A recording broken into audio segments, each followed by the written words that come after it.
Hi guys, welcome back to another video. So in this video, I'm going to continue on the series of talking about a law school life hacks, tips, and tricks. I decided to change the name. So this is part 3 of that series. If you have not watched part 1 and part 2, go ahead and do that. And we're just gonna pick up right where we left off.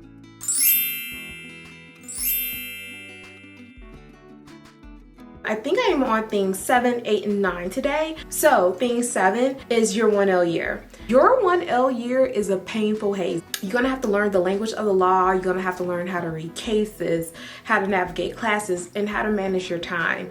I think one of the biggest things for me, my 1L year, was that I was given like a course schedule and a syllabus, of course, and I thought that that was all there is to it, and it's not.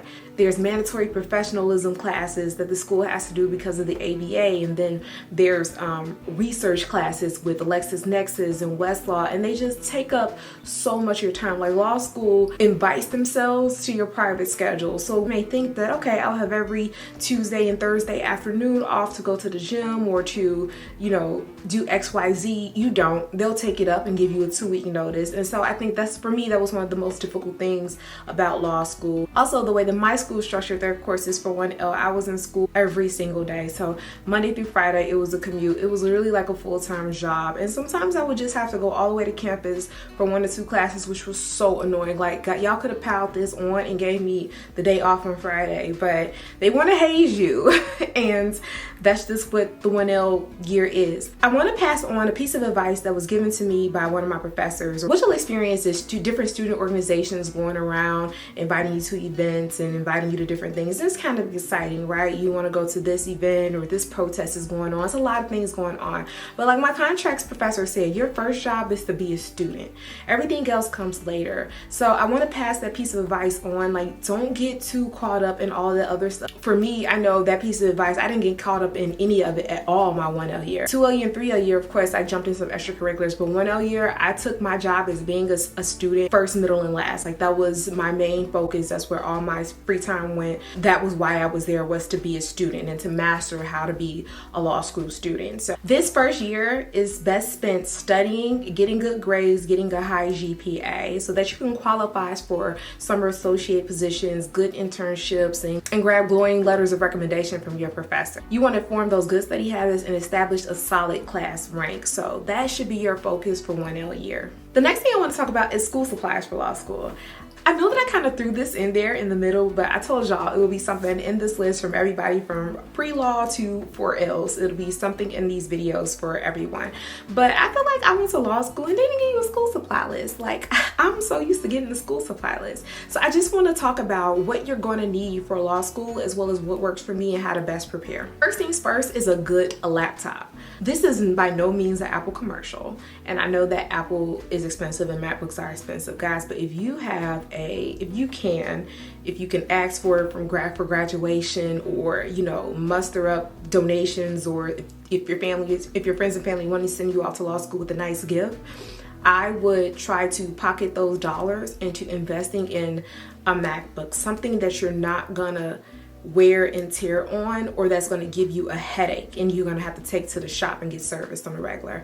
I would hear my classmates, just because you put so much wear and tear on your computer and it becomes your lifeline because you're now storing all this information on it, they constantly had to take their computers to the shop. Another big thing is that exam software. So I know that a lot of colleges now probably administer exams using software, especially after COVID. Everybody probably does that now. But when I was in law school, I say it like it was so long ago, some students, some of their computers couldn't handle running that exam software. They would freeze, they would break down in the middle of finals, and then they have to kind of switch gears and start writing by hand. If you can just invest in the best piece of equipment you can, you're gonna be happy that you did. Next on the school supply list is a major flash drive, like an expensive one that holds everything. Because in addition to backing up all of your stuff, all of your hard work into the cloud and on your computer, you're gonna also wanna back it up into the flash drive. Like, please do not trust one source of security for your information. And this is something that you're gonna take with you even into practice. Like, some law firms have 2 to 3 file storage systems just because they can't trust one with the lifeline of the firm. Don't trust just one or even two sources with the lifeline of your work. Invest in a good flash drive. I know that the newer MacBooks don't even have a flash drive.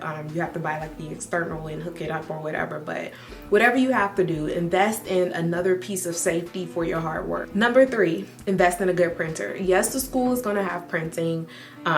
Yes, it'll probably be free. Yes, it'll probably be accessible, but there are going to be some late nights when you're at home and you're just going to want to print stuff out and read it, or print stuff out and read it on the train in the morning on your way to class. Trust me, you're going to have those nights where you need to print some cases out. Sometimes your professors will have prepared their syllabus, but there may be something going on in the news, and so they'll be like, print this article the night. They'll send you an email saying, print this article the night before, print this case before class, and it'll just help you not have to wait in lines or be in that frenzy if you're able to print those things at home. In addition to that, you might want to apply for scholarships or internships and have to submit your transcripts, and you don't want to print that stuff out in the library where everybody else can see it or see your personal thing. So invest in a good printer that you can have at home so you can have some privacy and have it at your convenience. Next is a nice heavy duty book bag, because you're going to be carrying these huge case books, and if you don't know what law school case books look like, let me show you. I have one right here. So this is my actual family law case book. Pretty heavy, as you can see, pretty solid. I wasn't a stranger to carrying 2 or 3 books with me. There are going to be some nights where you just have so much reading that you may be like, okay, well, the last class of the day, I'm just going to read that in the morning or during lunch break. And so you might want to take that book, the book for the 5 o'clock class or the 4 o'clock class, to study on your lunch break. So that is the reason why you might want to have your casebook with you. There might also be some good footnotes or things like that. I just always, like I said, get in the habit of carrying case books with me. It never hurt it. Also, invest in a leather portfolio. I know that for me, my school gave us one at orientation. It was kind of like a welcome gift, a nice solid leather portfolio with like the school embroidery on it. But I know that like Office Depot has some. There are some on Amazon you can find for $20 or so, just to have when you're going on interviews. Really elevate your professionalism when you're carrying one. Next, you're going to need lots of highlighters, lots of ink pens, lots of index cards, because some of the more elemental courses, like, so they're easier to study with when you have flashcards. So notebooks, loose leaf paper, however you prefer to take notes, binders. I kind of went by this color-coded system where I had one particular color binder for each course. So like, for example, I had a red binder for torts, and torts as well had a red notebook, and that's just what it was. So I would write notes in my red notebook and put that in my red binder, and if I should get any handouts from my professor, I would use a 3-ring hole puncher. So that's something else you might need, a 3-ring hole puncher. Punch holes in those notes and put them in that red folder. If torts was red and contracts was yellow and Civ Pro was green, I would stack those 3 binders up, and I know that come Monday I have to grab red, yellow, and green, and I had everything that I needed for the day. And of course, a very detailed daily academic planner to keep up with your planning. I prefer handwriting things. It's just so much going on to be putting in your phone and in your laptop, and you may not have access to it. You may be on a run. So I am very much a stickler for carrying, regular academic planner and writing in them. The moment I got my syllabus, and I encourage you to do the same, write in when your final exam is, and start making your study schedule, because you're going to have a final exam study period. So what day you need to start studying for what class, write that out, put that in your calendar. That way you know not to make any commitments for a certain period of time. No, I cannot go party. No, I cannot go to your birthday. I'm going to miss this holiday, because you already know what you have going on. So the first order of business, get the planner, get the syllabus, and map them out.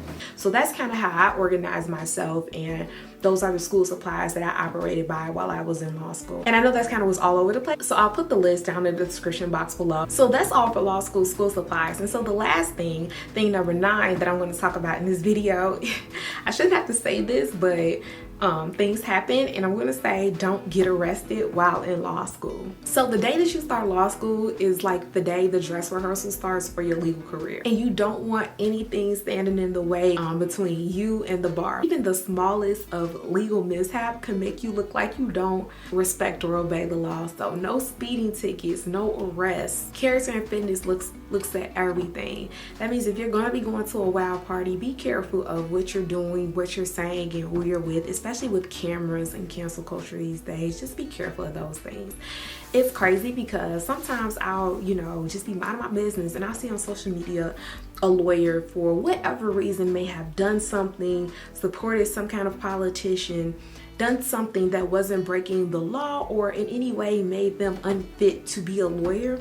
And the next thing I know, Twitter is saying, report them to the state bar. And I'm just like, not going anywhere because they didn't do anything wrong. I'm thinking about these few instances where it's lawyers who are just going about their daily lives. They may not have been the nicest of people, but they didn't do anything wrong. It still can be damaging to your reputation. Again, law school is a dress rehearsal. So I talked about this a little bit in part 1 of this series, but again, like if you're going to participate in protests or, wear political t-shirts, be mindful that there are cameras everywhere. And even if you're out there protesting, don't get arrested. Don't get arrested. Nobody's going to say, oh, you were out there protesting for Black Lives Matter, so it's okay. The law is supposed to be objective, and if you were objectively looking like a menace to society, then you objectively won't be passing character and fitness. Like, that's how they're going to look at it. So do what you can to mitigate the situation, talk to someone, take advantage of all resources you have. Just don't get arrested. Thank you guys so much for watching part 3. Don't forget to check out the rest of this series. If you like this video or you want to see more, please give it a thumbs up and let me know in the comments so I can answer questions for you guys. Don't forget to subscribe to my channel, and I'll see you guys next time. Bye.